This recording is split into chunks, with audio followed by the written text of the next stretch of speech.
Oh, there's a bite.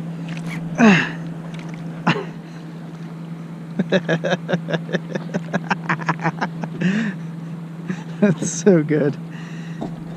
Oh.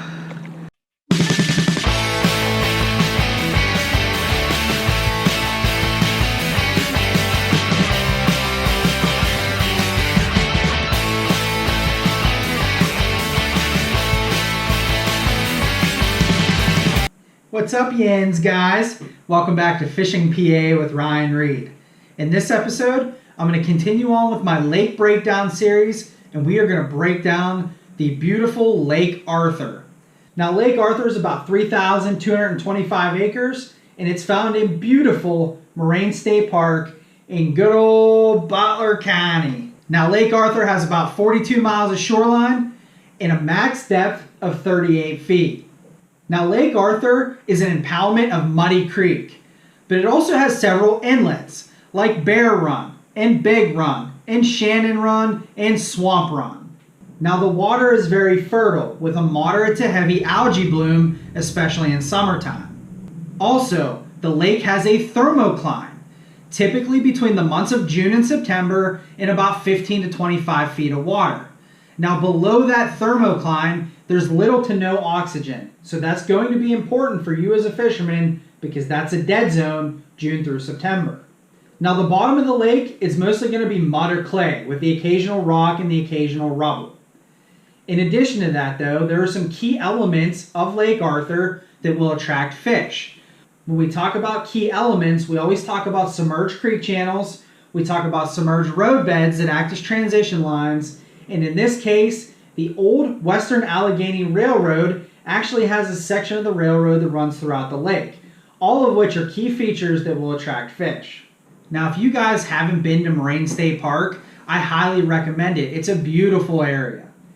But what makes the lake so beautiful in the state park has to do with the rolling hills and the sections of trees. And that can be very good for you as a fisherman because a lot of times those trees will fall or they'll be felled, and that'll create opportunities for structure all up and down the lake. Now, another key element to this lake has to do with submerged vegetation, and there is a lot of it all up and down the lake. You're going to find that in the Fingers, in Swamp Run, and Shannon Run, those are going to be the weediest parts of the lake, and that can be a really good thing, and it can also be a very bad thing depending upon what you're fishing for and the time of year. Now, you're mostly going to find milfoil and coontail and pondweed in Lake Arthur. But the good thing about that is that it has defined weed lines in typically about 4 to 6 feet of water, and that, again, is another key structural element when you're talking about finding fish. Now, there's also sections of the lake that have fish attractors, again, like brush piles or submerged brush or felled trees or even porcupine cribs. Porcupine cribs act as a safe haven for the fish. There's fish attracted to those types of areas. So anytime you see that on your depth finder or you run into a piece of structure like that, that is going to be a really excellent place to start fishing. Now, one last key element that I want to talk about is the forage at Lake Arthur. The primary forage up and down the lake is going to be your alewife population. So with that said, if you guys throw big lures for muskie or you want to throw lures in general for any type of game fish like pike or walleye or bass, alewife is going to be a dynamic color. In addition to the alewife, juvenile crappie, perch, and bluegill are also on the menu.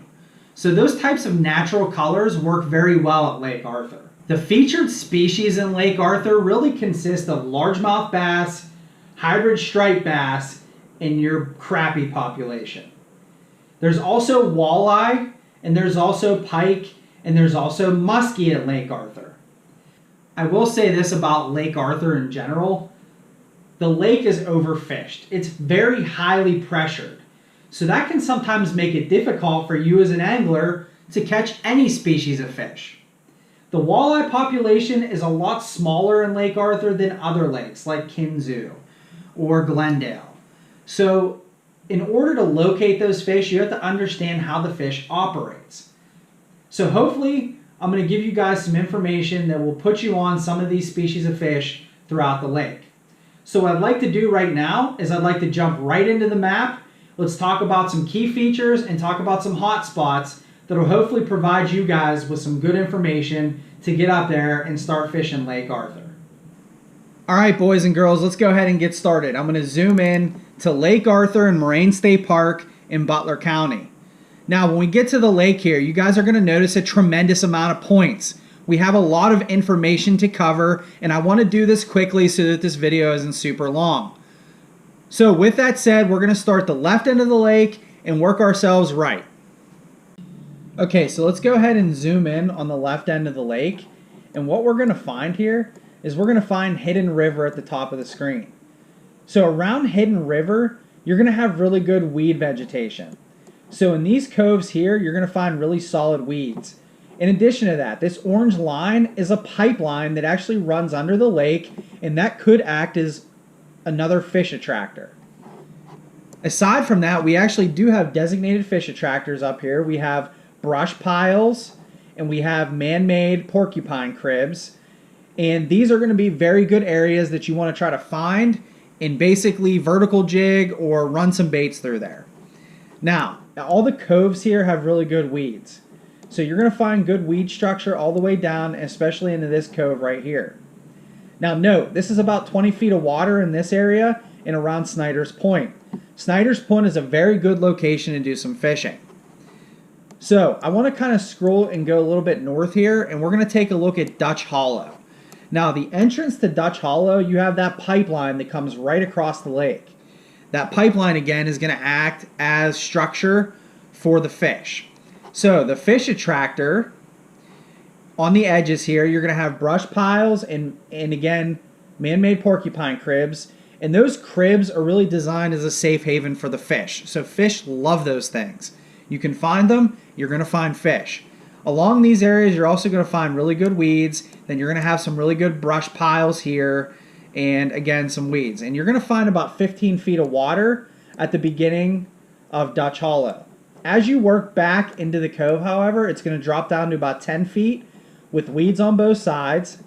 And then eventually you're going to get into about 5 feet of water at the end of Dutch Hollow and have really, really thick weed vegetation, which can be very, very good for pike, for muskie, for bass, just about anything in those types of areas. So as we scroll down here, we're going to be looking at Muddy Creek Dam. You're going to see this cove here. This is one of the best spots on the lake to fish. The reason for that is you have about 30 feet of water, you have the creek channel coming in, and you also have this submerged railroad coming right through that area. So it's going to create structure and a transition line for those fish. In addition to that, this cove right here has a lot of fallen trees. So Duck Point's going to offer some extra timber structure for crappie, for bass, for muskie, so on and so forth. So check out Muddy Creek Dam area, because if you can find these structure points, you're going to find the fish. So as we move south kind of around the island, you're going to see the Muddy Creek channel in blue here. It's going to wrap around this island and it's going to head down south of the lake. And notice where you have the creek channel crossing over the rail system, that's an excellent spot to do some fishing. And on the north end there, you're going to have really good weed structure right through here. Now, as we kind of work down, we're going to work south here. We're going to go south of this Muddy Creek channel. You're going to find weeds, and then you're going to start finding submerged roads. So what is a submerged road going to do for you? Well, it's going to offer transition lines. So if you find that in the middle of the lake or down along the bridge, that's going to be a really good spot for walleyes, for catfish, and any fish that are going to like those types of transition lines. So now we're going to take a look at Bear Run. We're going to just kind of work our way down here and notice the good weed structure all around this particular arm of the lake. Again, you're going to have about 20 feet of water, 15 feet of water to 10 feet of water. You're going to have the fish attractors in this initial cove here with brush piles, and you're also going to have the submerged roads. Really, the submerged roads in that weedy area is a fantastic place to do some fishing. You go a little bit south here, you're going to run into Portersville Bay. Portersville Bay has submerged roads all through it, like down here, and it also has very, very thick weed vegetation. It's a very good spot to do some fishing as well. So as we work out here, we talked about the fish attractors at the mouth of Bear Run. We're kind of going to start working a little bit east now. So in front of this area, you're going to have really solid weed structure. And again, you're going to have the submerged roads, the creek channel, and the rail system all coming through the middle of this lake. Just north of that is actually Watts Bay Marina. Watts Bay Marina is fantastic because it has docks. Those of you that regularly fish, you know docks attract fish. So Watts Bay Marina is an excellent area because of the weed structure as well. You also have the pipeline, and outside of this cove, you have the railroad, the creek channel, and submerged roadways. So check out Barber Point and Worth Point and Watts Bay Marina, and those are going to be solid locations for you. As we continue to work east, all along the shoreline and the north shoreline, you're going to see really good weeds, and also around Neely's Point. Neely's Point is one of the hot spots on Lake Arthur. Neely's Point has fish attractors, it has weeds, you've got the creek channel right there, and you also have the rail system. In addition to that, you have the submerged roadway for transition lines. Right across the way in Baird Point, you have fallen trees all along this particular point. So, these features make Neely's Point one of the best hotspots on the lake. As we work south a little bit, we're going to talk about Big Run. Now, Big Run, again, weeds, weeds, weeds, weeds. There's a lot of good weeds outside of this dock here. You have good weed structure along here in this cove. You also have the pipelines coming across here in orange, and you have the submerged roadway that runs right down through the middle of this arm of the lake. So you have Beaver Cove and Muskrat Cove and Ducks Cove, and you have the submerged roadway, and you have a ton of weeds in the back half of this particular arm of the lake. So again, fantastic areas for you guys to find and locate fish. We're going to kind of work our way east again, and we're going to talk about Davis Point. So Davis Point is actually in and around Davis Hollow Marina. Now Davis Hollow Marina is my absolute favorite spot on this lake to do fishing. The reason for it has to do again with the dock structure and the weeds around the docks. They say in Kentucky, you find the marinas, you find the muskie. That same thing applies here in the state of PA. You find the marina, you find the muskie. You also find bass, you find crappie, you find pretty much just about any species of fish in this lake, in and around Davis Point and back in through Davis Hollow Marina. It's an excellent area, and just outside of that, you guys can hit the railroad and do some vertical jigging for walleyes and deeper running fish. So as we're going to work east here, we're going to kind of keep chugging away. We're going to hit the Muddy Creek channel. We're going to follow this down. You're going to have a really awesome spot to fish right here because you have the pipeline coming down, you have the channel, you have the submerged roads into these fallen trees, and also you have the railroad coming in through here. So when you guys go directly across from Trout Cove, there's really good weeds up in here as well, but when you come out of Trout Cove, this whole area on the opposite side of the lake, start with the fallen trees, work your way around the channel, do some vertical jigging or fish that rail system, check out the pipeline, and then maybe drop a bottom bouncer along the submerged roads to pick up some walleyes. Now we're going to keep working east here. And what we're going to find is we're actually going to find another really awesome spot to do some fishing. You're going to have about 15 feet of water on the other side of this bridge. There's also going to be areas of 10 feet of water, the submerged roadways, and again, all of those core features coming in right here. This particular point, you have multiple fish attractors. You have brush piles and cribs, and you have some weeds right on the other side of this. So again, with that submerged roadway in the weeds in these features, it's going to attract fish. So as we work south here, Bunker Cove, you have weeds all through Shannon Run. Shannon Run is one of the weediest aspects or locations on this lake. So Shannon Run, if you like to fish in and out of weed structure, this might be a really good area for you guys to take your Texas rigs and your creature baits and do some punching through the weeds for bass. Anytime you get areas like that where you're going to have really thick weeds, maybe run some jerk baits over top, maybe do some Texas rigging or Carolina rigging, and that will definitely produce fish in those types of areas. Now I want to continue to work east here. You're going to see the X of the pipeline. We're going to have about 10 feet of water, and we're going to end up in Swamp Run. Now, Swamp Run is also very, very weedy. You're going to have about 5 feet of water, and you're going to have a tremendous amount of weeds back there. I can't overstate the weed structure. It's a lot. It's a very, very good opportunity for you guys to, again, Texas rig and punch those baits, find baits to kind of work through the weeds. I just read an article recently about using walleye rigs like worm harnesses and using that blade to kind of punch through the weeds to keep the hook clean. So maybe that might be something you guys want to try in this particular area. Okay, so one last thing about Swamp Run. You have the 5 feet of water, you have the pipeline coming through here, but you also have this submerged roadway that runs down in kind of a T section. So again, that's going to give you in that 5 feet, that's going to give you really another transition line just that attracts fish in general. So I'm thinking that crappies, in addition to some of the bass and walleye species that we talked about, they really like those types of submerged roads, and they like that submerged structure. In summertime, they like it in deeper water. So when you guys go out to the main body of the lake, like we talked about before, and you find that 20 feet of water or so, and you find those rail systems and you find those roadways, that's going to be excellent areas to try to look for crappie as well. And obviously, they're going to find any type of fallen timber early in the spring, which Lake Arthur offers you a lot of. So as we back out of Swamp Run here, we're going to work again to the last area of the lake. We're going to work north into Muddy Creek. So the creek channel works its way around, and it works its way up along with the submerged railroad. Now you're going to have about 10 feet of water. You're going to have really good weed structure back here. Eventually you're going to hit 5 feet of water, but that channel is going to run all the way back in the back end of the cove right into Muddy Creek. So with that said, again, Muddy Creek offers you a really good opportunity to fish heavy weeds, to fish that channel, and to fish the rail system. Any type of feature or structure point like that is going to attract fish. And that 10 feet of water at the beginning of that cove is an excellent area to start. So just to recap here.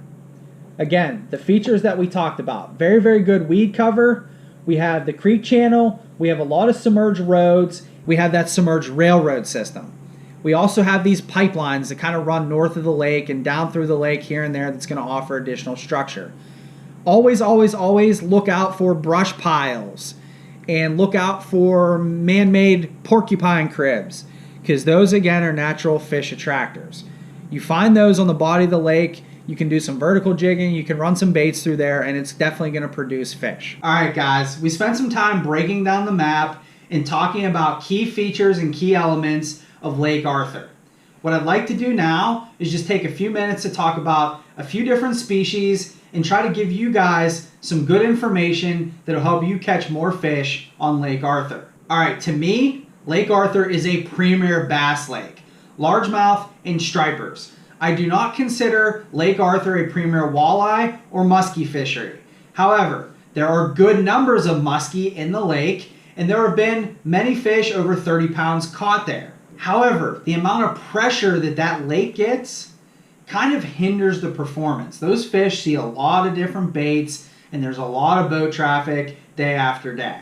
All right, so let's start off talking about largemouth bass and the hybrid striped bass. Lake Arthur is going to give you guys an opportunity to catch 3 to 5 pound largemouth regularly throughout the entire lake. However, midday when it's hot, so in June, July, August, those fish, both largemouth and the hybrid striped bass, they're going to look for certain key elements. And the first element they're going to look for is offshore points like Neely's Point. So you guys are going to find those fish on the outside of those points during the day. In addition to that, those fish are going to look for submerged creek channels. They're going to be looking for transition lines like submerged road beds, and they're going to be up and down that railroad grade all throughout the lake, because that railroad grade is going to go from about 4 feet to 8 feet off of the bottom of the lake, which is critical for you guys to know, because that's going to hold all sorts of fish throughout the entire body of water. Now, we spent a good bit of time talking about fish attractors and porcupine cribs, but these are key elements to bass. Bass relate to those. So when you guys find a key element like a brush pile or a porcupine crib, those are your opportunities to get your Texas rigs on, get your Carolina rigs on, or even run a deep running crankbait through that stuff, knock it off of that type of structure, and that'll get yourself a strike. Now, you guys can also do some vertical jigging. The thing to keep in mind there is the primary forage is alewife. Now, alewife is a schooling fish. So early in the season, like April, May, those bait fish are going to be schooled and they're going to be suspended, moving around the lake. So fish like largemouth and hybrid striper and walleye and muskie, they're going to follow those bait fish around throughout the year, throughout the lake, as they kind of move up and move down in the water column. But what that gives you guys is an opportunity early in the season, from like dusk till about 1 a.m. Those stripers are going to move in shallow, chasing those bait fish. Same deal with the walleye, same deal with the largemouth, same deal with the muskie. But it gives you a really solid opportunity to catch striped bass early in the year because the big ones are on the move, chasing those alewives throughout the lake. One other thing I really want to focus on here, and I'm going to try to pound this into everybody's head. Lakes have thermoclines. Thermoclines in July through September, typically about 15 to 25 feet of water. Those fish are going to relate to that thermocline. They don't go to the bottom of the lake because there's not enough oxygen. They don't hang towards the top of the lake all the time because there's little to no oxygen. So you guys have to stay in that 15 to 25 feet range if you're going to want to locate some of these fish. If you guys can focus your effort by vertical jigging or maybe running some spoons or running some deep running crankbaits in that 15 to 25 feet of water range, I promise you, you are going to run into fish. Not only the bass though, at that range you guys have a really solid opportunity to catch walleye and to hook a muskie. So spend some time reading about the thermocline when you're out on the lake in July, August, September. Make sure you guys are focusing on that 15 to 25 feet of water range, especially around those railroad grades or those transition lines or creek channels, and I promise you, it will produce fish. All right, I just want to take one more minute to talk about walleyes in particular. Again, Lake Arthur, to me, not a premier walleye lake. However, you guys can catch good fish on this lake. I would focus on 3 areas. During the day, I would be trolling worm harnesses in about 10 to 20 feet of water, get those baits a little lower, and or I would be looking for weed edges. Submerged weeds from 4 to 6 feet of water, I'd be working those tail ends of those weed edges or outside weed edges with stick baits. So your Rapala, 9s or 11s, or your Thunder Sticks, or Grandma's, a 4-inch, whatever. Find yourself a good stick bait and work those baits along those weed edges to produce those walleyes. The other thing about the walleyes though, again, very similar to the other fish, vertical jigging. Always, always, always beneficial to do vertical jigging. You guys are going to find those transition lines, look for about 10 to 20 feet of water, find the roads, find that railroad grade, because that is a critical structure element to where walleyes like to be. Deeper water in the summer, they like to be around that structure, and they like that timber type brush pile sometimes. So what I would suggest to you guys is go out there, do some vertical jigging in 10 to 20 feet of water around those structural elements, especially July, August, September, and that'll produce you some fish. June is going to be your best month, however, if you guys want to fish for walleyes on Lake Arthur. Okay, lastly, Lake Arthur's muskie fishery. Lake Arthur has good numbers of muskie, and there's a lot of big muskie in there. However, like I mentioned before, it's highly pressured. Those fish have seen a lot of different baits, and there's a lot of boat traffic in general on Lake Arthur. So my recommendation for you guys is to get out there early in the morning or late in the evening and cast or troll deep weed edges. You're going to look for weed edges around Neely's Point, maybe check down through Portersville, and also in those 3 eastern fingers. You have the marina there as well. Focus your attention on the weeds in those areas to produce more muskie. However, another option for you guys is to go out there and find that railroad grade, that 4 to 8 feet off the bottom, and troll those large style crankbaits like Believers or Bagleys or your Leo lures or your Wileys. Wileys are responsible for producing a lot of fish on a lot of different lakes throughout the year, but in particular, Wileys are a dynamic bait on Lake Arthur. All right, guys, I covered a good bit of information on key features and hotspots all throughout Lake Arthur. So hopefully you guys found something beneficial that'll help you the next time you get out on the lake, and hopefully it'll help you locate and ultimately catch more fish. Now, if you guys like what you're seeing, go ahead and hit that like button for me. If you guys like the content overall, please subscribe to my channel. I just want to say I really appreciate all the support I've gotten so far with these videos. I'm hoping that you guys find something new about one of these lakes here in PA that'll just generally help you when you're out on the water or you're fishing from shore. I really appreciate everybody's time. Thank you guys very much for your support. If there's something you want to see in the near future, please reach out to me and I'll do my best to get you a video on it. All right, guys, tight lines. See you next time.